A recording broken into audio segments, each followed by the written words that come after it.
Hello friends, it's Wendy here. Well, it's almost time for the dark moon. She's waning ever thinner, thin crescent in our very early morning skies. And this dark moon is pretty much the darkest of the dark moons. It's the Scorpio Dark Moon. And of course, having just had my birthday last Sunday on October 31st, I have a special affinity for Scorpio. So the dark moon is always, as I will most likely say in every one of these little videos, is always about turning inward, slowing down, centering, taking a breath, taking stock, shedding the old, planting the seed in the rich soil of the dark, and creating space for a new vision. So that's every dark moon, but every dark moon has its own flavor, its own color. So the last dark moon was the Libra dark moon, which was close to the equinox. It was all about balance and self and other and relationship. But this Scorpio dark moon has a very, very different flavor. Scorpio is all about the energies of transformation and specifically of honoring the energies of death as part of life. And in a culture that maligns the energies of death, this is an extra important energy for those of us with expanded hearts and minds to embrace, to recognize that death is part of life. In life is death, in death is life. Στη ζωή υπάρχει θάνατος, στο θάνατο υπάρχει ζωή. In life is death, in death is life. And that's what this energy of Scorpio is wanting to share with us, to remind us that death is nature. Death is just as much part of life as birth is. If you go out anywhere in nature, a forest, the desert, and what do you see down on the ground level? You see last year's leaves, you see dead wood. That's all part of it, that process of decay, of release, of life just letting go back into itself, back into the womb to be reformed as new life. Death isn't the opposite of life. It is part of life. And I often like to think of the word life in two different ways. Life with a big capital L is the life that encompasses all. It's life and death and life and death and life and death. It's the universe, the cosmos. It's life that contains death within it. And then I think of life with a little l as being the individual life. I'm Wendy, I'm born, and I'm living right now, and then one day I will die. And then in that way, death does seem like it's the opposite of life. You're alive and then you're dead. But really, that small L life is part of a much bigger story, a story of continuity, of union. The energy of Scorpio, this point in the zodiac, the 1/12 of the zodiac that says, put some thought towards this process of death and transformation, of shedding the old to make way for the new. Scorpio is ruled by, I'm going to say, the planet Pluto, who's been downgraded to, I don't know, some sort of microplanet. But that energy of Pluto is very, very real. And those of us into astrology will definitely agree that just because it's been given another label doesn't lessen its power as a planet, as an influence in our lives. So Scorpio, since Pluto was discovered in the 1930s, has been ruled by this planet that was discovered during the Second World War. And it is this planet that of upheaval, of destruction, and of rebirth. Before Pluto was discovered, Scorpio was ruled by the planet Mars, along with Aries, who's also ruled by Mars. And you can kind of see a connection there. Well, in Greek mythology, Mars is Aries, and he's definitely a war god, and is associated with the energy of death, death on the battlefield especially, the warrior death. But in Roman mythology, the god Mars, who's equated with Aries, is actually a little different. He's actually a fertility god in many ways. His energy is of the field, of the crop that grows and then dies back into the soil, the sacrificial god of the harvest in a way. But these days I really associate with that Plutonic energy, and as a fan of Persephone and the myth of Persephone, I have my pomegranate here. Pluto is an aspect of the god of the underworld in Greek mythology. And the very name Pluto links us to the idea of the wealth of the underworld. Plusios means wealthy. And so this wealth of the underworld, the treasures of the underworld, these ruby seeds. Look at this pomegranate. This deliciousness, if we're willing to dive really deep, if we're willing to do the deep work.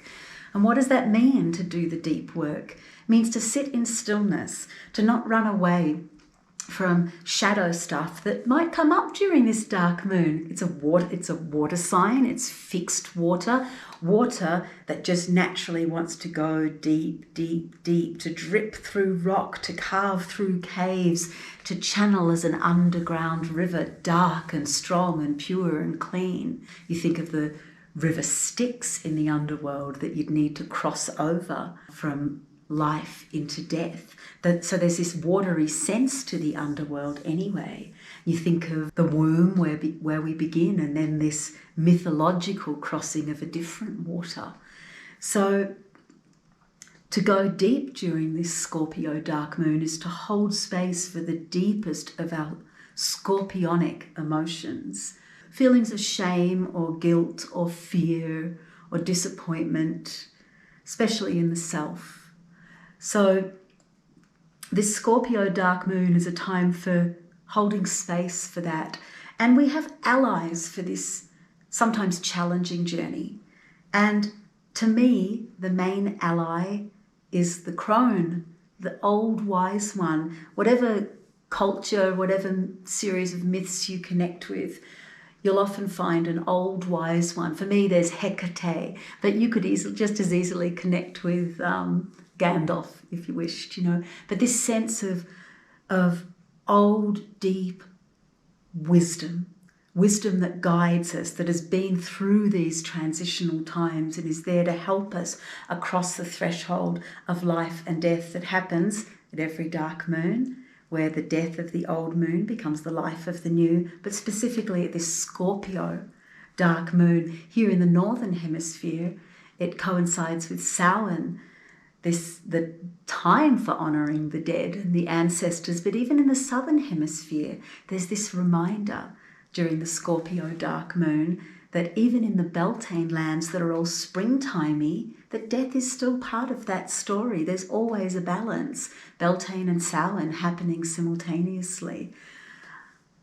This is a really good time for divination. That can be our other ally, just pulling a card, doing some meditating, gazing into a candle, opening yourself up to the guidance of the universe, trusting in the deep wisdom of your own soul, allowing tears to flow, honouring the dead, honouring those who we have lost. This is my first Samhain without my dad. So, I at my birthday party on Saturday night and well into Sunday morning, I felt a compulsion to sing one song, and I chose to sing Singing to the Bones, and I really shed a tear for my dad during that time. But I'm going to sing a different song now. I'm going to sing this song called All Life Flows into the Great Mother, because that's really at the heart, at the centre of the Scorpio message of just trust in the processes of life and death. We don't need to fear death. There's no doubt about it that losing a loved one is deeply sad, or facing our own death. But there's nothing wrong with death. Death is part of life. Here we go. Everything that I know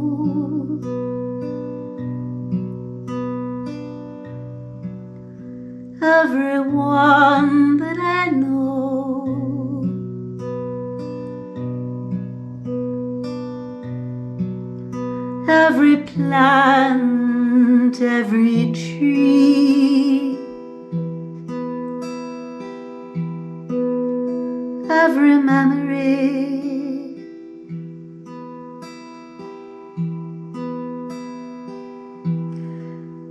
every thought, every dream, every breath that I breathe, every planet and star,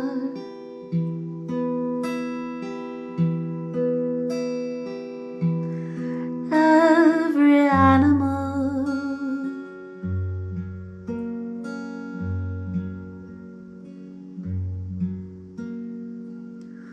all life flows into the Great Mother. All life flows into the Great Mother. All life flows into the Great Mother. All life flows into the Great Mother.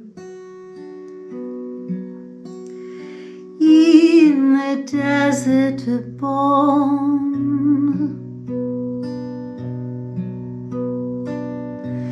in the desert a flower,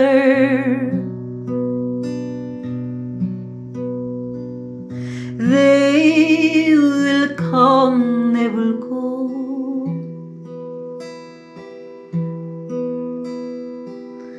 Take form and dissipate.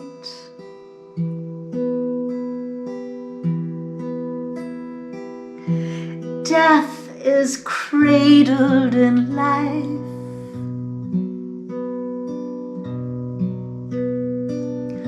Life of endless resolve.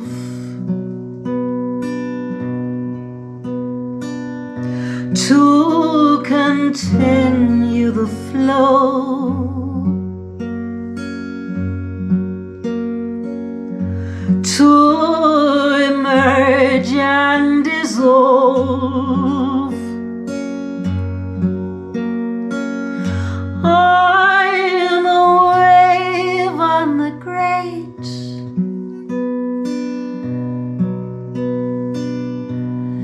epic ocean of time.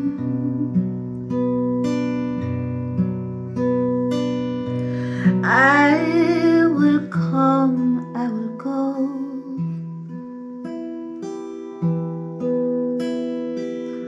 Take form and dissipate.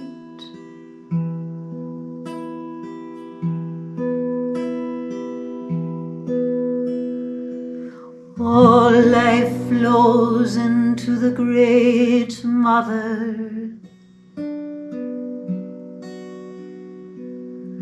All life flows into the Great Mother.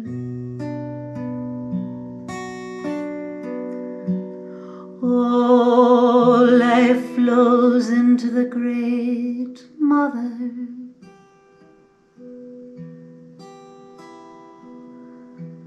All life flows into the Great Mother. I send love to all of you who are grieving the loss of a loved one at this time. Hold space for the dark. Be present. Slow down. Connect with your deep and eternal self. I wish you a blessed Scorpio Dark Moon. Blessed be.